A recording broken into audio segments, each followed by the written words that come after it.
So thank you everyone for attending today's follow-up peer sharing call, prevention in virtual settings. This is a follow-up to the call we had in June, where we kind of went over how prevention could look like as with COVID and moving into these virtual setups in terms of thinking about planning adjustments that had been made prior in FY20 and also as we move forward into FY21, what that would look like. So we designed this as a follow-up for everyone. So welcome. So first, just, whoops, went too far. Introduce our team. So we're obviously the Behavioral Health Resources and Technical Assistance Program at the University of Maryland School of Pharmacy. And so Dr. Shire, do you want to start? Yes, thank you. Good afternoon, everyone. I want to thank everyone for attending today. And I'm very excited to be attending the peer sharing call with you and listening to your experiences and your sharing all of your activities. This is a rapidly changing time and we need to stay in close touch with all our partners. So we're looking forward to this session today. I also want to take the opportunity, of course, to thank the BERT team. Everyone will introduce themselves, as well as OPHI, Brooke, Latiqua, and Costella, and everyone at MDH for their oversight and their sponsorship of these activities that are extremely meaningful to us as public health preventionists and also to our state and to our university. So with this, I will not take any longer, and I look forward to catching up with you with the rest of this program. Thank you. And with this, I'll give it back to Bert. Go ahead. Sure. So, like I said, I'm Nicole Silfan. I'm the Associate Director and provide technical assistance to Southern and Western jurisdictions in terms of all the grants. So next we'll have Sade introduce herself. Hi, I'm Sade. I'm a program specialist with BERT. I take care of the central regions, so like Baltimore City, Baltimore County, and I'm excited to hear what you guys have to say today, how things have been going. So, yeah. Hi, I'm Vanessa Michelle, and I'm the program specialist as well. And I assist the eastern regions and some of the southern regions as well.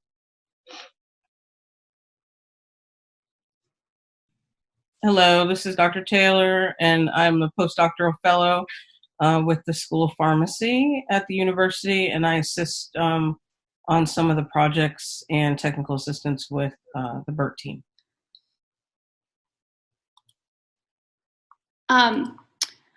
Real quick, before I jump to the next. Good afternoon, everyone. Welcome and thank you for joining us on this peer sharing call, Prevention in Virtual Settings. Of course, we thank you for your participation and we look forward to what it is that we will glean from what it is that you have to say today.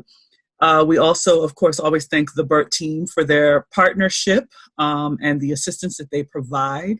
I am going to have my staff introduce themselves, and I'll just call each one of them when it's their turn to speak. But I am Brooke Holmes. I am a program administrator, and I am currently overseeing all of the prevention portfolio to include the prevention services, formerly known as Block Grant, the Strategic Prevention Framework, Partnerships for Success, formerly known as MSPIF2, the Opioid Misuse Prevention Program, and the Overdose Fatality Review Program. And so, Latiqua, would you like to go next? Hello, everyone. My name is Latiqua Howley. I'm Regional Coordinator for Eastern and Southern Regions, and I look forward to working with everyone. Costella. Good afternoon, everyone. My name is Costella Davis, Regional Coordinator for the Western and Central Regions, and I am also looking forward to connecting and communicating with everyone. Have Daniel. Hello, everyone. My name is Daniel Cooper. I'm new to this team, working as the local innovative surveillance coordinator. I'm happy to be working with you guys and excited to learn. And then Rachel. Good afternoon, everyone. My name is Rachel Becerra. I'm the overdose fatality review epidemiologist. I'm also new, so I'm looking forward to learning from everyone as well. Thank you. For just a little bit, many of you are familiar with Latiqua and Costella, who oversee all of our prevention grant, assist me in administering all of our prevention grants to you all. Daniel and Rachel will be working primarily with the Overdose Fatality Review Program, but will also work in the other, will learn about the other programs as well, and which is why we wanted them to participate here to learn from you all so that they can provide technical assistance to the Overdose Fatality Review teams as well. Really quickly, I just wanted to mention that we have been sending out, or we have sent out quite a few FY20 prevention application approvals. For those of you who have not yet received them, we were in contact with you to let you know that we needed something additional to be done prior to sending your approval. I believe that we have received correspondence back from many of you who we had to do that with. It wasn't that many, but from those of you who we did have to do that with, we did receive that back. And so we should be able to get out your approvals by Friday. Additionally, I wanted to mention that in those approvals, you all should have received the FY21 calendar, which lays out for you all of the different things that you all need to do and submit at the various times that they need to be submitted, different events coming up, reports, meetings, calls, and all sorts of things are in there. Additionally, we sent out some correspondence around health communication, what needs approval, what doesn't need approval, and the new form that we are requesting that you submit to us. And that form is, everyone is submitting that, whether you have an approved campaign or not. So I want to make sure that is clear before you are distributing your campaign for this year. We would like that information. And so we ask that you fill that form out and send that back in to us. Additionally, we have our alcohol, tobacco, and other drug centers, the 4 schools participating with us today. We are beginning quarterly calls with them as well. And what we will do is, some thoughts are to also include the the jurisdictions that those universities are represented in to also participate as we look to continue to help you all collaborate and build your capacity and find more ways, again, to create some synergy and enhance the work that you all are all doing. Lastly, I know that we have our other partners from the Maryland Collaborative who may also be participating today. I believe I saw Dr. Melinda Kennedy on, and I'm not sure whom else, but I just wanted to make sure that I acknowledge them as well. They assist us with providing technical assistance to the college ATODs. And I think that's it. Okay. Thanks, Brooke. Daisy. All right, so today's objectives, like I said at the beginning, is just sort of a review, a follow-up to the June call where we were able to describe how changes due to COVID-19 has impacted some of your prevention fund and activities. It's a follow-up to learn how your peers have adjusted and ideas for your contingency plans, and also how those have been moving forward. So for today's call, the format right now, we just a quick review at the beginning, and then, like I just said, we're going to have you go into breakout rooms. You've been pre-assigned. I just now am making some adjustments based upon who's actually here, and as well as those that called in, so I can make sure they get assigned to a room.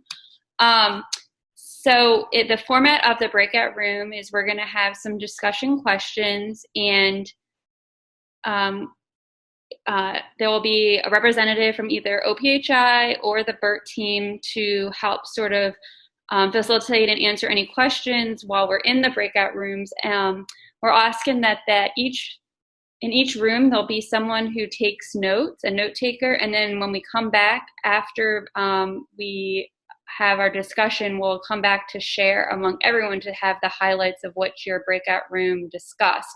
So you'll want to identify someone who will be that reporter when we break back out.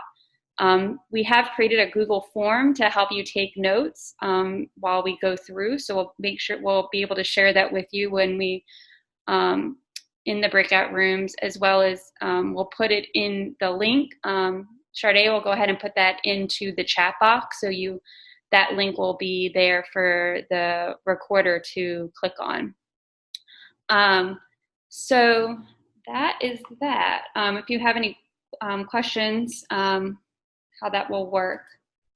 So I'm going to let Sade quickly recap for us the last call. Yeah, so back in June, we had a call just to, see how we were going to move forward with how things are now due to the way we have to move because of COVID. So we did have some ideas for capacity building, evaluation, and implementing some intervention steps. For example, for capacity building, we talked about media advocacy, moving your coalition meetings to virtual, even your town halls and community conversations virtual as well, promoting substance use prevention topics, building awareness of your coalitions and prevention activities, and even the use of social media such as Facebook and Instagram for your community outreaches and podcasts as well. For evaluations, surveys and focus groups, the things you've already been doing. Designing dissemination protocols and utilizing your partners. They may have ways to help you move forward if you're stuck. So implementing intervention steps. So you want to transition in-person programming to online. I know a lot of you have already done so and been able to implement your activities. Identify alternative approaches for drug take-back events. So I haven't seen anything yet from certain people with this type of intervention, but I'm curious to hear if anyone has actually thought of any ideas of how to continue with this. But we did say you can utilize your community partners to distribute disposal tools and information. And you can reach out to your target audience to maintain engagement. And again, using your social medias to live stream and continue to promoting your activities and things like that. So if you've actually done some of the steps that we've talked about back in June, we look forward to hearing that in those breakout rooms. So we're hoping to have a lot of engagement and hearing from everyone, different things. And then when we come back, we can all share.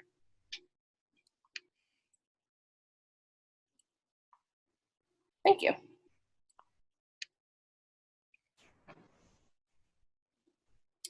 Now, these are the discussion questions. When we come back after our breakout room, these are the discussion questions that we're going to answer from each group. So what specific adjustments have you made to implement your prevention activities for each category that we just talked about: evaluation, capacity building, and implementation?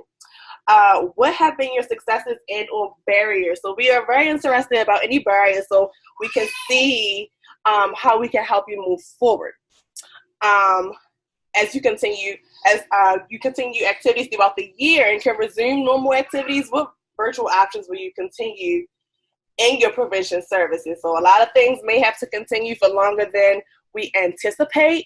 So we just want to know if people had that option after we can get back into normal operations.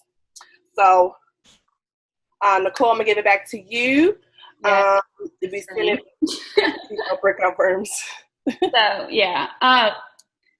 So Sade, can you put into the chat box the link for the Google form, as well as just send to everyone as well, copy and paste the questions so they can be in there. Okay, yes. So I'm gonna, hopefully everyone has identified their reporter. So what we're gonna have is everyone, you should be able to see these questions up on the screen again. And so just if you want to give an overview of the key points, and you'll just share, we'll have everyone just share per team and kind of answer all the questions. So who is from room 1, go ahead and they can go first and share up what they learned in their breakout room. Matt, how do we know that we're in room 1? I don't recall seeing the number.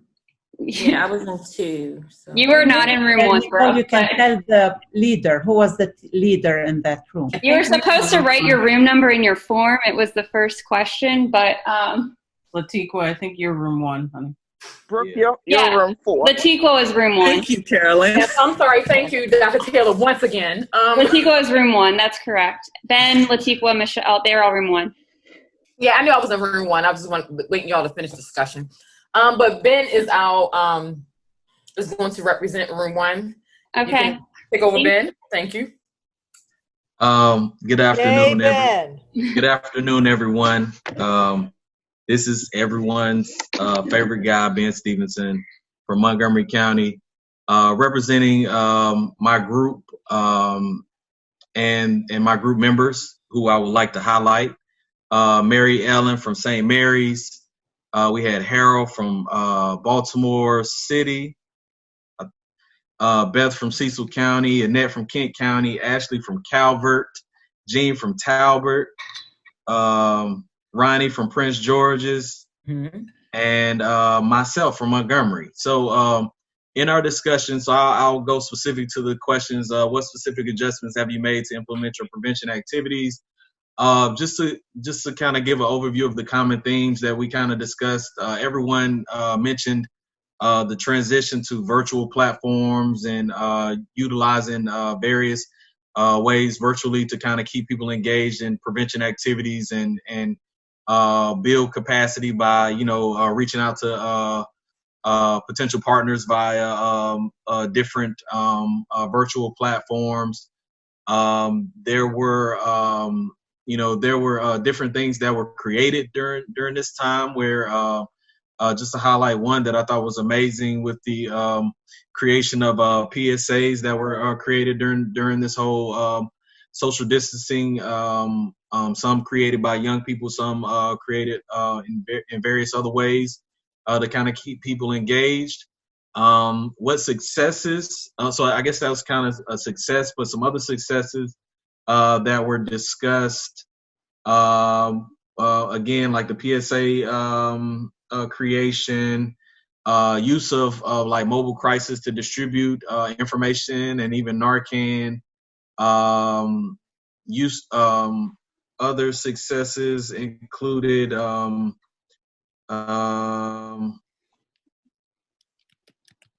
just really the transition of utilizing these virtual platforms was a success, because a lot of us may not have used them before.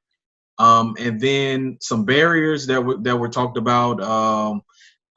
This kind of came out as a common thing, like the Zoom fatigue. So being fatigued from utilizing the online platforms, having to cancel events was a barrier. Staff turnover was mentioned as a barrier. Being unable to kind of continue like your student groups because of the schools moving to a virtual setup, and like the teachers being overwhelmed with still trying to provide instruction and not able to really engage on the prevention front.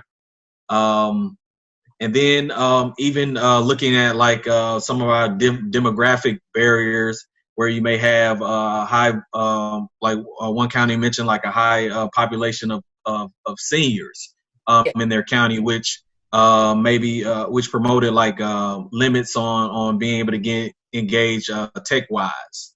And then as far as our continuation plan, There was discussion around still utilizing virtual platforms, as well as exploring other avenues of reaching our communities, and then, you know, still looking at the potential and possibilities of going back to some face-to-face, which some counties have discussed doing, giving like the option of doing face-to-face in addition to giving the option to still engage virtually. So I think those are the common things that we discussed. I definitely open the floor to any of my group mates if I missed anything. Even Dr. Taylor or Latiqua, if they would like to say anything as well. And forgive me if I didn't hear you mention this, but something you pointed out that was interesting for the barrier. I might ask you the question about everyone having access to computers, to either laptops or you have a type of device. Yes, Harold mentioned. Oh, yes, sorry, Harold. Mentioned. My apologies. Yes, Harold mentioned that about a barrier.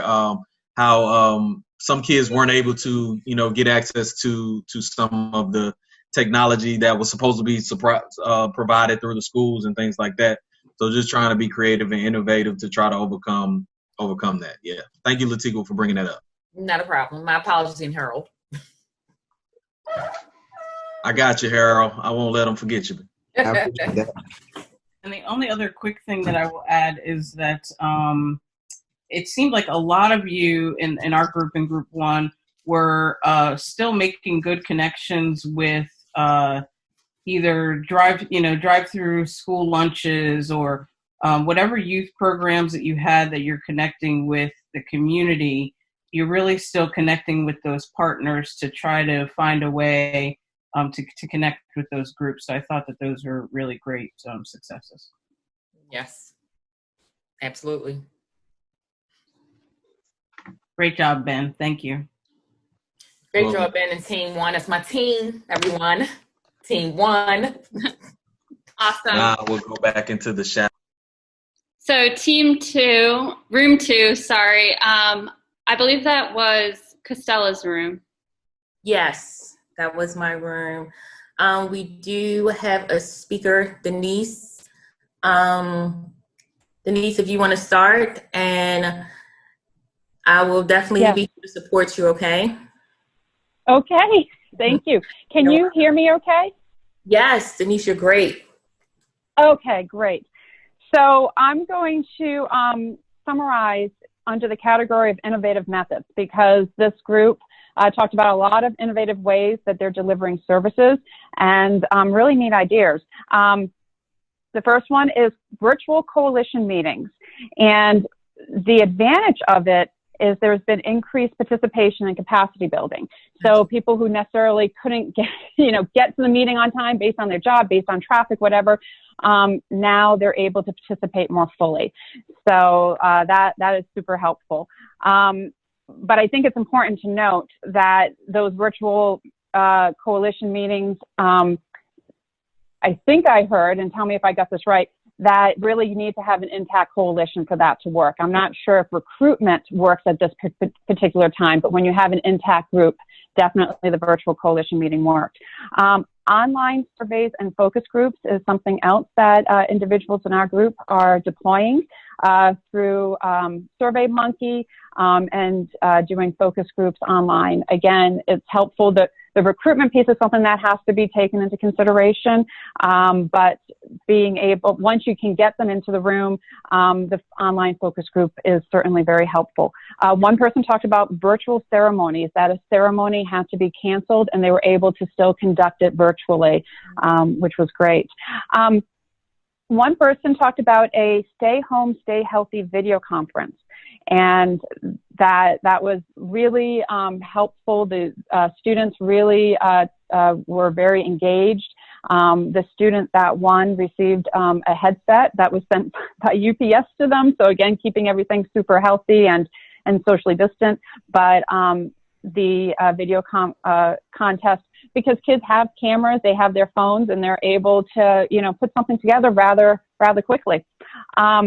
Evaluation during this time, this can be a time used to sort of redo systems, redo surveys, redo thinking how one does things, and taking that time now to do so. a virtual Narcan training. And this model actually is actually very helpful because some residents would feel uncomfortable attending face-to-face Narcan meetings, possibly due to stigma.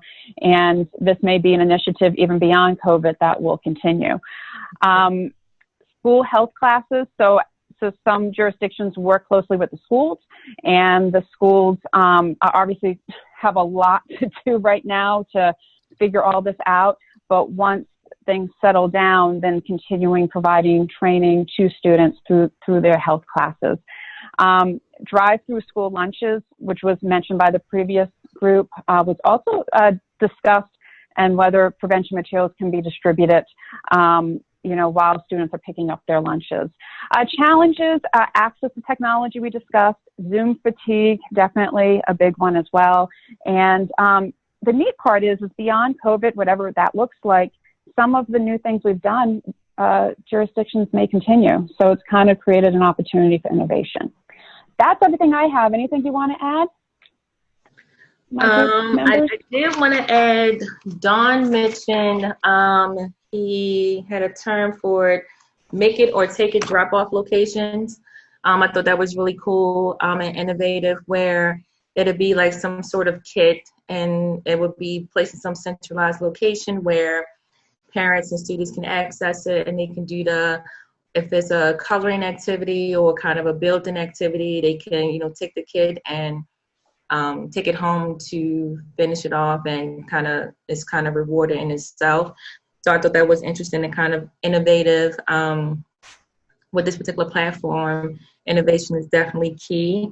And we also mentioned the video contest, and and one thing that Charlotte mentioned that was very interesting is that they are going to possibly continue like a hybrid staff, where some staff will be primarily online. We discussed that, and doing something like that, the reach is definitely broader. We're able to connect with people not only within our location, but we can extend further. She talked about there was an individual that she connected with that was in New Jersey, and they were able to, I believe it was a camp, and they were able to connect and, work in that space, and that leading to be successful. So I thought the hybrid staff and the make it and take it. And we also talked about different options with incentives, trying to partner with local businesses with in a variety of ways to have individuals to be able to get rewarded for their support and connecting in different surveys and activities. They can go to like a place that offers vouchers for like food, or in some type of way connect with an establishment to get some type of incentive for, helping us do the work that we do. Great. But yeah, that was group 2. And awesome. Yep. All right, so I don't want to keep you guys too long, so we'll try and give overviews of the rest of us as in 20 minutes. I think we can do it. But so group 3, that was, I believe, Sharday led that. Yes, was group 3. Our person to speak is going to be Holly. Yes, so our group members were Erin, myself, Jackie, Mindy, Jade, and Ann, Frederick, Jennifer, and Virgil, I believe. I hope I didn't miss anybody out. So basically, with implementation, capacity building, and evaluation, Cecil County had some really good stuff going on. They started blogging, utilizing social media through their youth coalition. They started working with their compliance tobacco task force. Mindy and Anne Arundel, the coalition meetings are Zoom-based now. The TIPS training is virtual. There were Dare to Be You classes that have gone virtual. They had a Narcan drive-through. They're planning a Narcan drive-through for Kent County. Howard County had 2 really successful life skill programs in July and August that were virtually based. And it seems like everything's going to the virtual model like everybody else. And then successes, a lot of PSAs, a lot of utilization of social media platforms, and partnering with different agencies to utilize capacity. And another common thread was the virtual meeting burnouts. Heard a lot of that with like Zoom meetings back to back. And then just getting the feet on the ground type of motion, like wondering when they'll be able to do that. There's material that needs to go out, but basically everything's virtual, so that's a barrier. Just trying to summarize everything. I mean, we had a really good discussion about things that are going on, but basically overall, it was the social media campaign, billboards that are being more utilized and during this time. Did I leave anything out, guys? Trying to overview. Is there anything that your group said in terms of that they think they'll continue? Yeah, so the continuation of virtual group meetings, the drive-through, promoting the drive-through takebacks. Definitely Mindy and Anne Arundel County said the tips training will definitely continue to be online, and the blogging. Myself, all virtual meetings will continue, and social media. Jade will continue the digital media strategies. Howard County will continue that as well. So basically all virtual things that were established during the shutdown will continue during, will keep continuing. Great. Who's doing the Narcan drive-through? I believe that is Kent County, and it's in conjunction with the Purple Month, which is pretty awesome. It's kind of like a mini health fair, I guess, with a goodie bag. So that was Kent County, and I think that's Jennifer with... Yes, that's correct. Yeah, with Recovery in Motion. Is that right, Jennifer? Yeah, we work for Okay, Recovery great. in Motion for the Kent County Health Department. Okay, I thought I got that in there. Okay. All right. Yeah, so that's what we had going on in Shardae's group. Thank you, Holly. Sure. All right, next is group 4 that was led by Vanessa. Hi, our reporter will be Patrick. Hi everyone, this is Patrick here. So we worked together. So our team, I hope I will not forget anyone, was Patricia, Kathleen, Carrie, Rondeline, and Becky. So I hope I didn't forget anyone. So pretty much with the adjustments, it's pretty much like in all counties, like shifting virtually. So there were like a lot of successes and like some barriers as well. So one of the major successes for all the counties, mainly for the virtual meetings. So it seems with virtual meetings, like more people are attending compared to in-person meetings. A lot of successes here, for example, like with Anne Arundel County for implementing the Strengthening Families prevention program. So they were able to provide the food delivery for all the parents or for all the families participating in the program, and they were able to conduct the program virtually using Zoom while everyone getting their food. So it was like on dinner time, I believe, and they were able to successfully implement this strategy and provide the Strengthening Families program. A lot of things also with Prince George County is the take back days, for example. I mean, during the restrictions and all of this, so they partnered more with local pharmacies, and they were boosting about the locations of the drop boxes and for the pharmacies on the social media. So this was useful in promoting like that for the take back days. Some barriers were mainly with some prevention educational programs at schools, still with the teachers shifting completely to virtual. This is like a barrier. A lot of, for many counties, they are not sure, I mean, how this will go so far. what else I'm trying to remember. Yeah, there were some limitations. For example, most of the courses, they were designed to be in in-person settings. So converting them to online, this is something that we need to figure out. This was pretty much, I'm sure. I mean, I didn't write down everything, but I'm sure, I mean, if there are anything like I missed, anyone can please go ahead. Feel free to speak about them. Hi, this is Vanessa again. We also had PJ and Miriam in our group.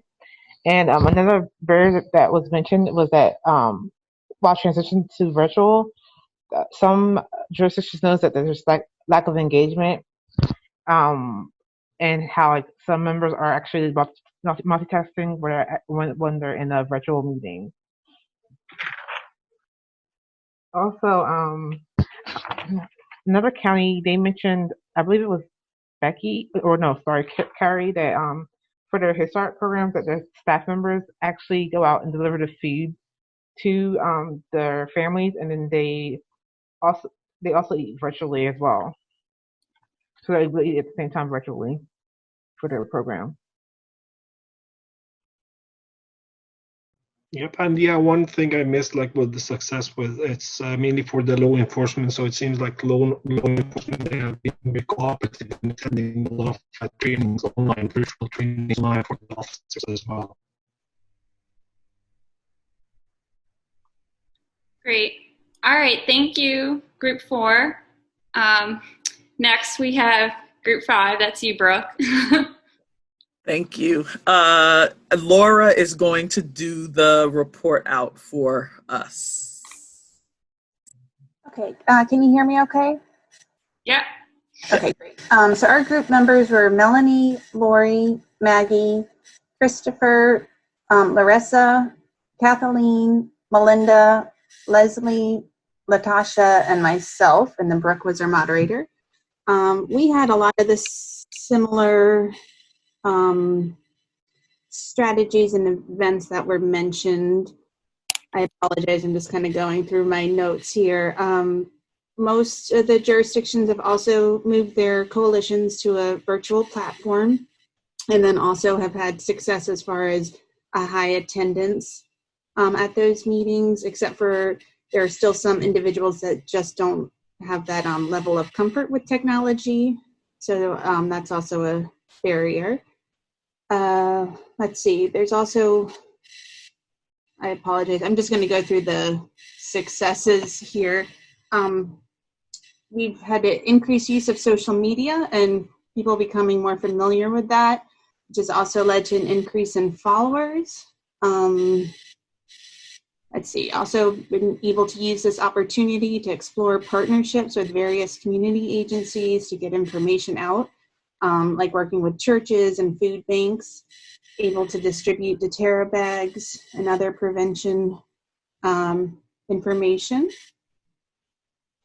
Let's see, some of the challenges have been that a lot of our OMPP activities and just other prevention activities revolve around community events to disseminate information. Also to get out surveys, so looking at the option of converting those surveys to an online platform. Somebody did mention that they were working with the Board of Education, and they posted a survey for parents to use about a social media campaign. So I thought that was a good platform to use. And then also talking about conducting focus groups virtually as well.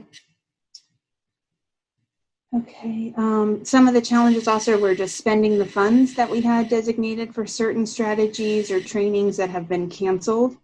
So coming up with like innovative and effective ways of using those funds. Another challenge of a lot of our programs are being held at school or with schools, since that's being virtual, trying to transition to some type of virtual platform. A lack of internet for some communities are a challenge. And then also that COVID messaging sometimes will take priority over prevention messages for some health departments. So if you use the health department's social media platforms, the COVID messages may take priority to some of the messages we're trying to get out. Any other, if anybody wants to chime in on some stuff? I know we covered a lot of stuff, so I'm just trying to keep it sweet, but.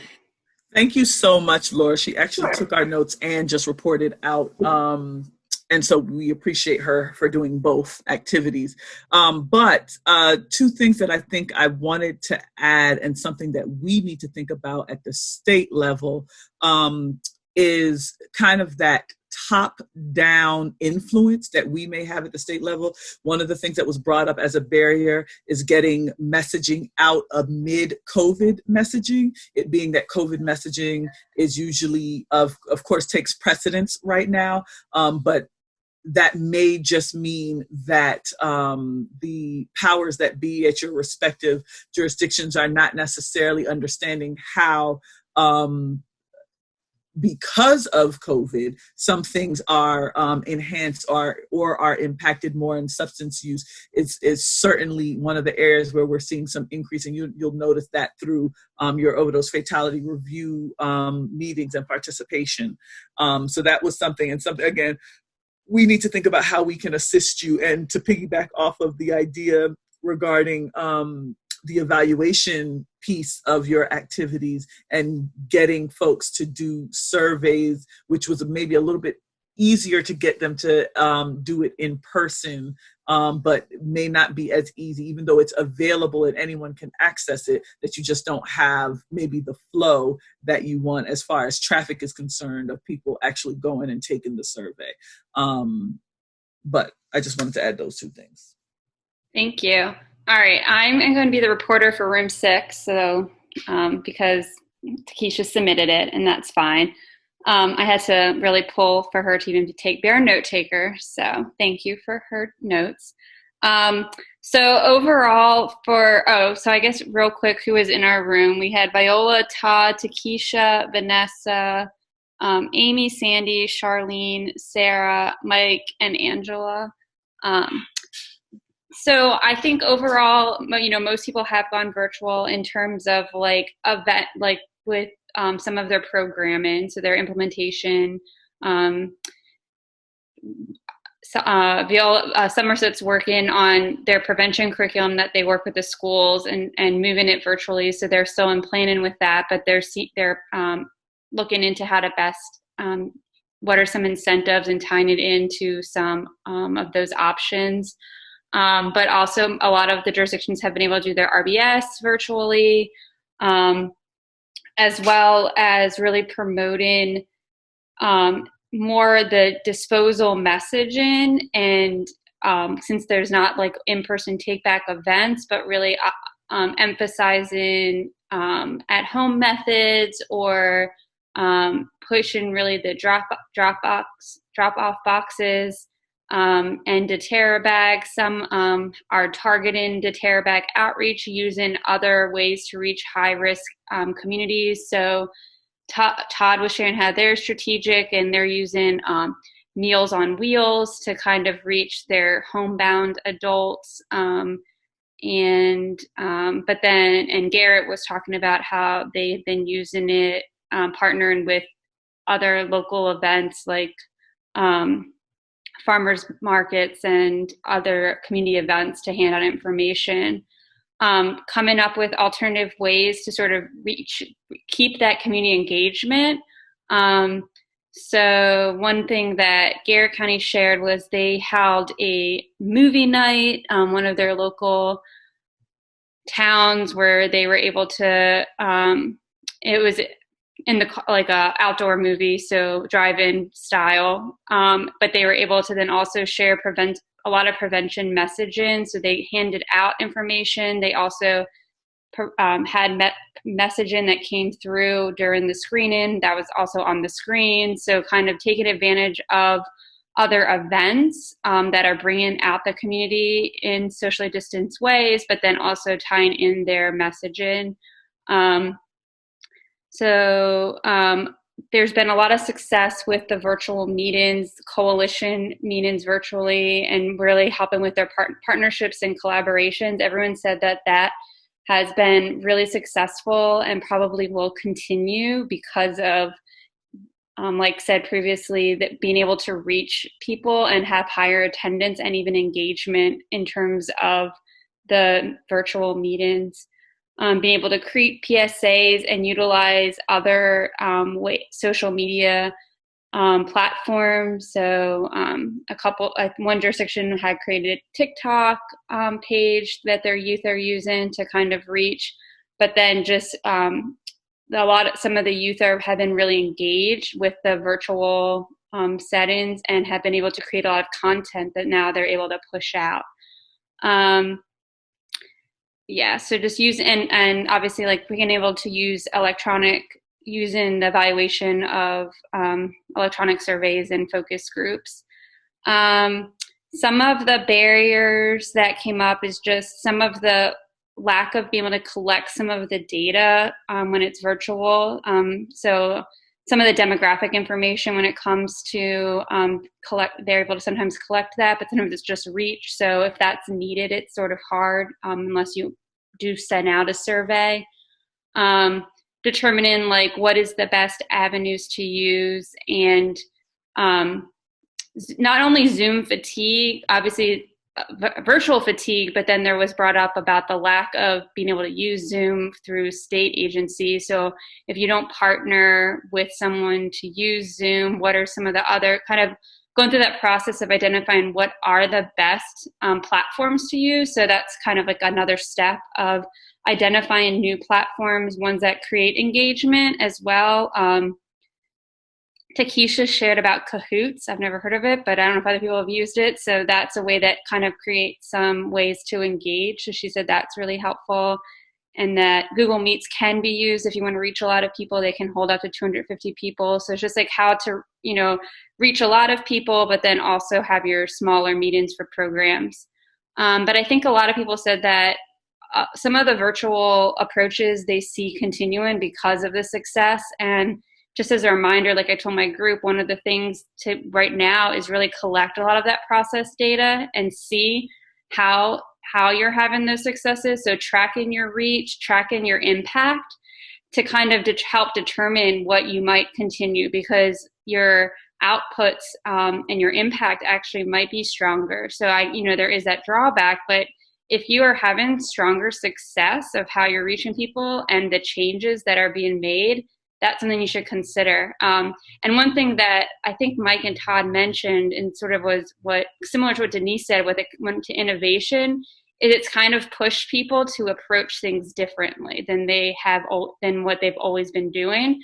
So this kind of is moving forward. It's kind of like I said, as you're collecting that data and seeing the successes and how things are, it's kind of pushing everyone to kind of think about how can we do things differently and not always kind of follow the same path. So anyone else from group 6 want to add anything that I missed? No. Okay. I know we're like. I'm sorry. Yeah, go ahead, Takesha. No, this is Vanessa. Vanessa. Go ahead, Vanessa. Okay. I just wanted to add something to question 2 about a barrier as we transition to virtual prevention.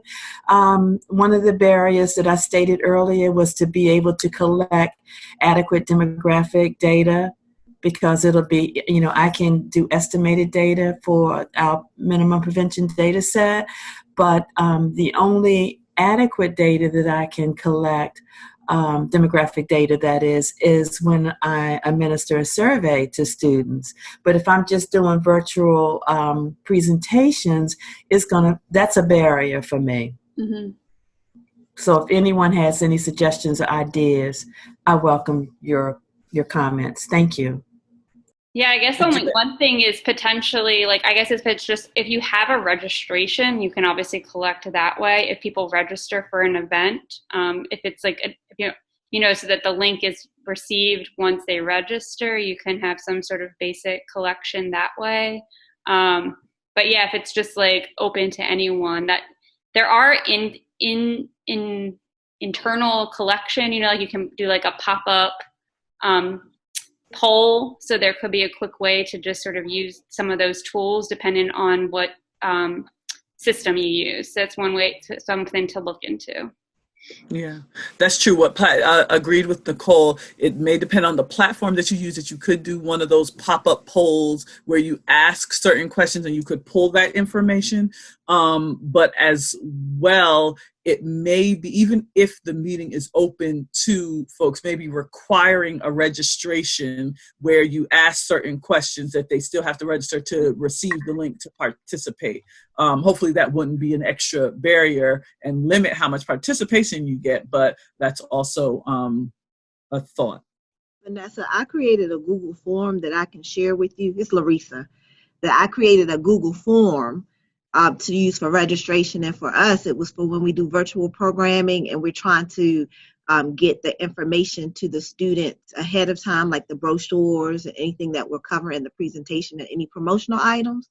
And it pretty much just has like their name, what residential hall they live in, and their email address. But I can forward you the one that we created in Google, because we use the Google suite here at UMES. So, well, I can use the since my class will be in Blackboard, there is a polling section where I can, try to gather that. So I do appreciate, the thoughts on that. Yeah. But I need more than just their names and emails. I need, all demographic. Yeah. And Google, like I said, I have that one too, that collects data for the MDS. I have that as an evaluation form. Okay. So but if you want to use that as registration, you can. I'll send it to you. Okay, thank you, Larissa. Vanessa, I would say explore Blackboard and see if you with the polling options, what kind of questions, or if you have a limit on questions, but that's what we're saying is with that polling option, you can be able to potentially get more of the demographic information that you are looking for. Nicole, I am sorry to burst in. I want to say thank you to everyone, because I know that we're 6 minutes over. And I thank you for just bearing with us a little bit longer. But additionally, one of the things that I wanted to bring up that we discussed, that many of you, I don't know if you're thinking about this, but with the universities participating, we discussed the drop boxes for non-medical use of prescription drugs, and every jurisdiction has drop boxes, but maybe a thought and a way to build some capacity, and another way to get messaging out and things like that is to figure out, to work with the colleges and universities in your respective jurisdictions, whether it's the community college or whatever, larger universities are there, and figure out how to do storage and disposal activities with those campuses. And because a lot of it is where the drop boxes and things are located, they're not necessarily, I know Frostburg Kathy let us know for Frostburg, they have one on campus, an actual drop box, but maybe not all universities have that, or access to ways to dispose of medications, or safe ways to dispose of medications. So that's just a thought of something to do and something to consider with your funds, if that's a strategy or a contributing factor that you all may want to address. Yes, that's what she told us, Don, is that it's the campus police have a drop box. Thank you. Nicole, I'm done. I'm sorry. That's fine. Yeah, we're short on time, but if anyone had any other follow-up questions, hopefully you can reach out to each other, maybe from your groups, if you want to follow up with them, or if anyone wants to contact me to link you up with someone from your group that you wanted to ask a follow-up question about, we can arrange that. If there's other stuff that you didn't get a chance to share and you want to send it out to the Google groups, you can respond to Brooke's reminder email and just send that out. We're going to work on putting all of this together, the notes, so we can share that with everybody, what was shared, and hopefully we can, if there's any barriers, most of the barriers seem technical, that obviously we'll with the ones that have solutions, we will definitely come up with some recommendations for you. But I think this is great. And if anyone, has any other don't questions. forget to submit your Google Forms if you haven't already. Yes.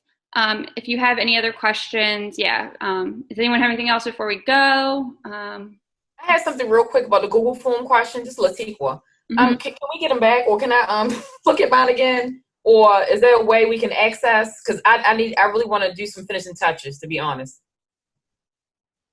I mean, make some finishing touches. Sorry.